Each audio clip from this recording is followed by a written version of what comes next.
अब मैं दुआ का आखिरी हिस्सा बोलने वाली हूँ। आप सब लोग खामोशी से सुनना और बात नहीं करना और अपने रब से अपनी मुकम्मल शिफा अभी इसी वक्त कबूल फरमाना। शिफा मिलने के बाद खुदा का शुक्र और तारीफ करना, मजीद बरकतें हासिल करने के लिए दूसरों को भी बताना। In the name of living God, I bind and take charge over every sickness, disease, trauma, infirmity, iniquity, and command you to leave right now and never return. Growth problems. Command the pituitary gland to function properly and produce normal amounts of hormones. Command any other affected body parts to be healed and function normally. Command any retarded or stumped body growth to be restored to normal. Command any hindering spirits to leave and never return.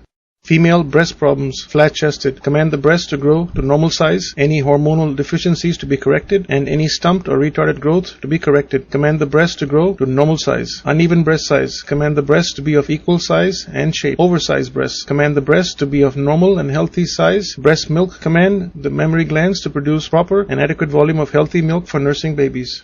Pelvis. I command the pelvis to rotate into its normal position. I command all the organs to go back into place and muscles, tendons, ligaments to go back to their normal length and strength. Middle back adjustment. I command the ribs to rotate and go back into place. I command all the vertebrae and discs in the spine to line up. I command all muscles, ligaments, and tendons to go back to their normal length and strength. Command the brainstem and the spinal column to come into alignment. All muscles, tendons, and ligaments to return to their normal length and strength. Speak in new discs and vertebrae as needed. Command the pain to go and the neck to come back into alignment. Neck and spine adjustment. I command the brainstem and the spinal column to come back into alignment. I command all the muscles, tendons, and ligaments to return to their normal length and strength. I speak in new discs and vertebrae if necessary. I command the pain to go and the neck to go back into alignment. Leg adjustment. I command the brainstem and spinal column to be in perfect alignment. Muscles, tendons, ligaments back to their normal length and strength. I speak in new discs and vertebrae when necessary. I command the pain to go and legs to return to their normal position. Body to be whole from the top of the head to the tip of the toes in the name of living God. Amin. आमीन सुम्मा आमीन।